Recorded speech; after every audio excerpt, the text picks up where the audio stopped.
Adventure is out there, and we're here to bring it straight to you at the Adventurous Spirit podcast. We're Chris and Noelle Raboyne from the Adventurous Spirit, where change doesn't equal failure and different doesn't equal wrong. We're here to encourage you to follow your heart, chase your dreams, live life differently, and embrace your adventurous spirit. Welcome back to the Adventurous Spirit podcast. We're your favorite full-time traveling family, bringing you your favorite full-time traveling show. That's right. We are your coast-to-coast ghost hosts with the most. Get it? And I'm Chris, and this little Louisville slugger right here is my wife, Noelle. This season, we're in the gateway to the West, the Show Me State, and home to the one and only Nellie. Woo woo. St. Louis. Today, we're going to be talking about what you probably first picture in your mind when you think of the STL. Nellie's abandoned mansion? Seriously, I guess it's turned into quite the tourist attraction. Yeah, there's lots of people going there. I actually never heard about it until you told it to me. Do you know anything about that background story? Well, I knew that it existed.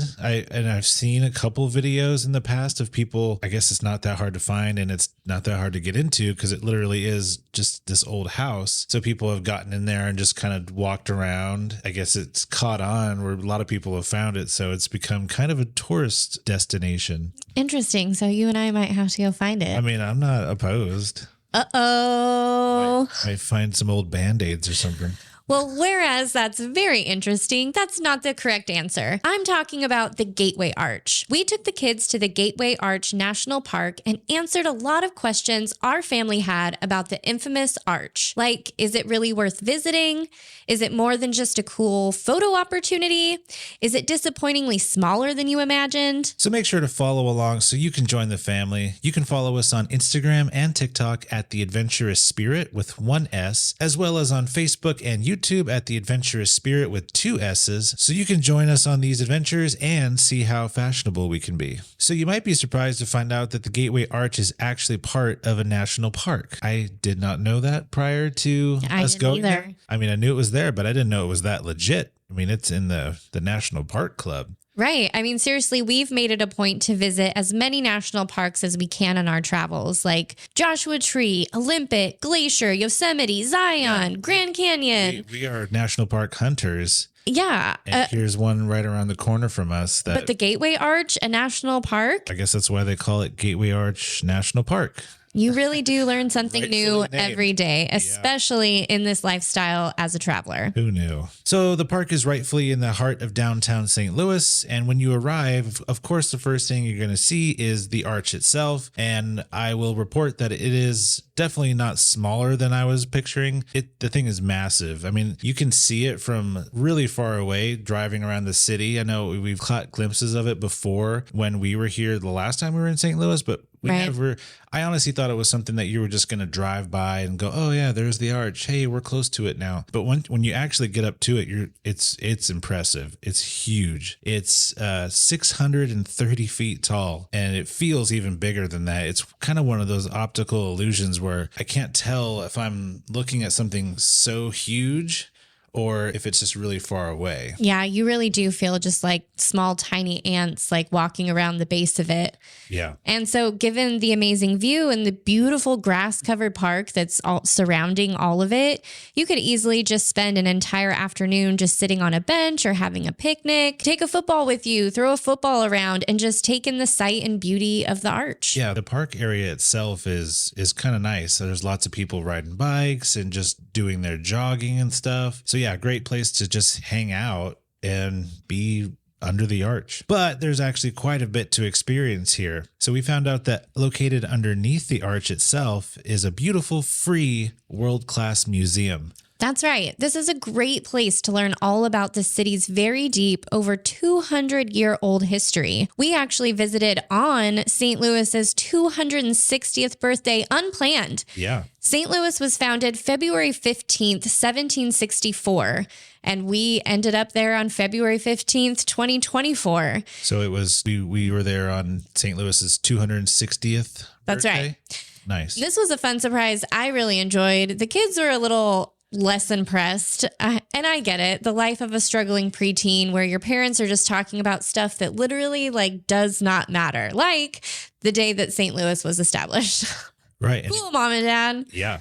And yeah, you wouldn't even know that this whole facility is there because it's literally underneath the arch. So if you could drive right by it and never know that there was anything other than this park and this arch there. But yeah, you technically go underground to get into this place. So it's a beautiful museum. We've been to plenty of museums, big, small, natural history, whatever kind of museum we can get our hands on, but this is one of the best ones I've ever seen. Super nice, super modern, lots of information, lots of cool displays, and it really takes a deep dive into the culture of St. Louis, which was cool. So we actually learned a little bit too. We really did. Yeah. But the coolest thing that you can do there, however, is a unique tram ride that actually takes you inside the arch and all the way to the top. So you literally ride it like a rainbow all the way to the top, which again, I had no idea that you could I didn't think it was even big enough for people to fit in, let alone like 30 or 40 people at a time that can go up to the top of this thing.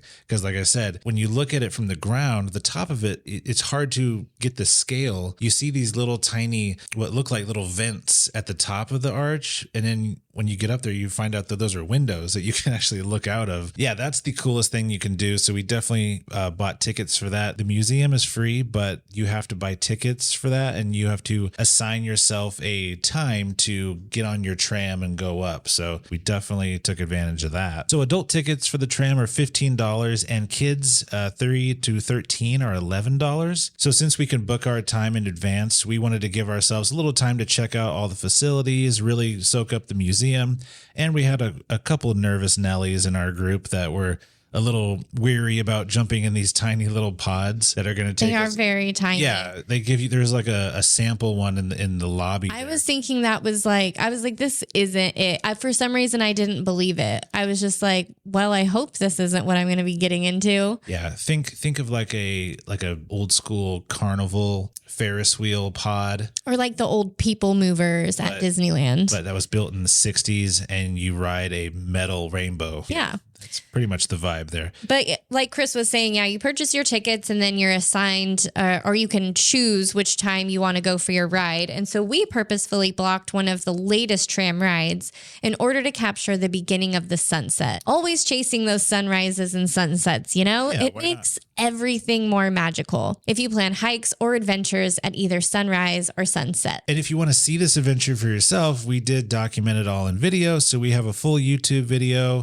So join us on that adventure and make sure to watch along. And the funniest part about it is you have to listen to how many times Noelle mentions the fact that we're going to go 630 feet in the air. I didn't even realize I was doing that, but I was excited. Okay. So, when else do you get to just say that you're going to go do that? So you know, if the height of the Gateway Arch is on your upcoming history quiz and you need to cram that information in, it's 630 feet in the air. Watch our YouTube video and you'll never forget how tall the arch is. So since we had some time to kill before we actually went up on the ride, we decided to check out the rest of the museum. Like I said, there's so much to see, so much to experience. And they actually have a little cafe, rightfully called the Arch Cafe. So we stopped there and grabbed a snack because that always helps calm the nerves down. And we just kind of hung out and had some snacks and some local drinks and stuff. Yeah, it was really good. We got to try Fitz's cream soda and root beer, which is locally made. It's a St. Louis soda company that was super good. It was very delicious. And of course, no Arch experience is complete without a visit to the Arch store. Gotta go to the gift quaint shop. Little store you have to stop in to grab all the St. Louis souvenirs. We got stickers for our sticker board.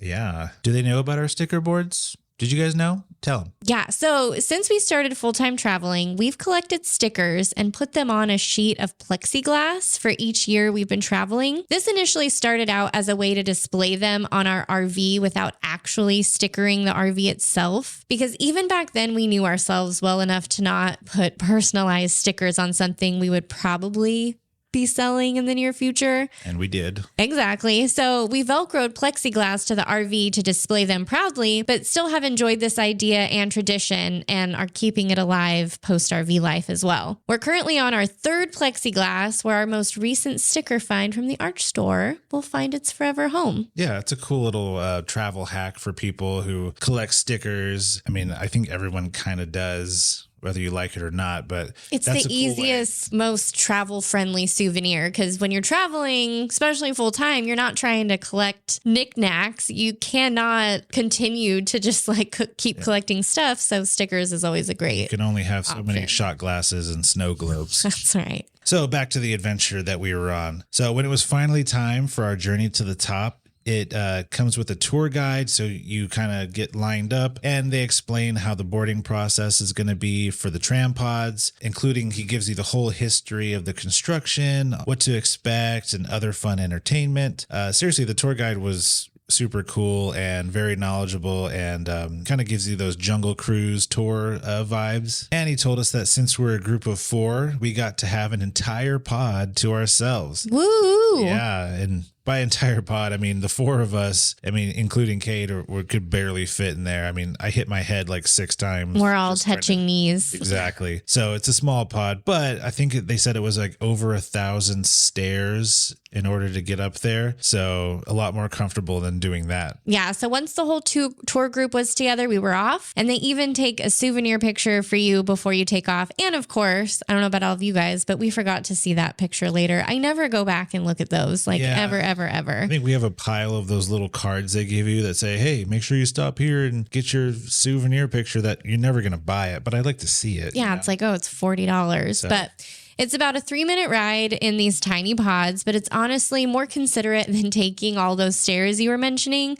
The exact stair count is 1,076, in case you were wondering. Once you're at the top, you're greeted with a totally not awkward reception of people waiting to go back up. That was kind of the hysterical part about all of it. Yeah. So since the arch literally gets smaller as you go higher, so at the very top it is pretty narrow. So you get out and there's just a single staircase for all the people getting off, and then there's all the people getting back onto the pods. So yeah, it's a little weird. The little elevator doors open, and there's just this other family staring at us like, come on, get off. Yeah, and you're like, hey. It was a lot more crowded than I actually thought it was, because I think we went on a weekday or a Sunday even, maybe. I can't really remember, but I was surprised. I mean, it really is, cool, but a tourist attraction that's shoveling people in and out every day. It is a national park. It's kind of crazy. Yeah, and they have both sides of the arch have their own little tram system. So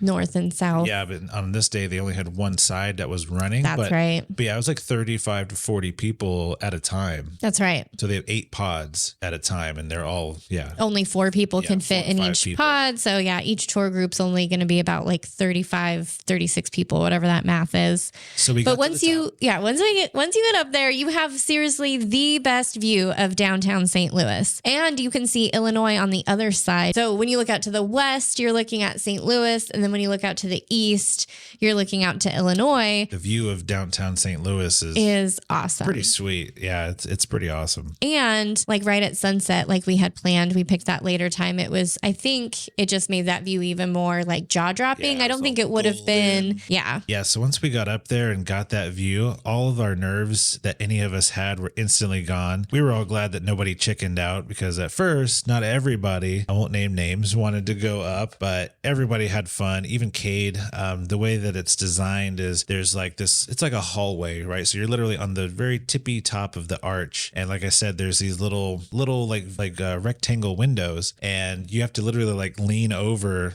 to the side. So you kind of like almost lay down on the side wall to look out the window, which seems kind of scary at first, but yeah, nobody was nervous. Were you nervous? No, not even a little bit. Even beforehand, I wasn't. I got like slightly nervous on the way up. Yeah. It was Casey, of course, who's our cautious Casey, who... He wasn't a fan of the pods. Yeah. Because they go kind of and fast. Then Cade was the one that was like, it's okay. Like, this is super fun. And he was like comforting Casey. But then like halfway up, then Cade was like, okay, I'm nervous. Okay, this is weird. I don't know what's happening. But yeah, once we got up there, you can just kind of freely walk around. They had a great time. They were like, oh, look at this. I could see the baseball stadium and I could see people down there. So even if you're super nervous, if you're afraid of heights at all, I would still give this a shot. It's almost like being at the top of like a fancy hotel. Like it doesn't give you the feeling of like I'm on the edge of falling or anything. No, it can, because like you said, when you do like lay down on your belly to look out the windows, you can like look out, but then if you actually look down, Look straight down, it does kind of like make your stomach drop a little bit, but you do still feel secure and safe. You're just like, oh, let's pull the gaze up a little bit. But yeah, I have to say, I am very pleasantly surprised at how much fun the Gateway Arch is. And if you're considering visiting St. Louis and we're on the fence about carving out a full day for the Arch, we definitely give it our stamp of approval as an official family adventure. Yeah, I had no idea there was so much fun and so much to see and do. I didn't even know you can ride the Arch itself prior to today. So if you haven't already and have enjoyed this adventure, please consider hitting that subscribe button because we have only just begun our deep dive into all things St. Louis this season. And you never know where the adventurous spirit will end up next, so make sure you stay notified so you can join us on the next one. Remember, adventure is out there, so go on and embrace your adventurous spirit.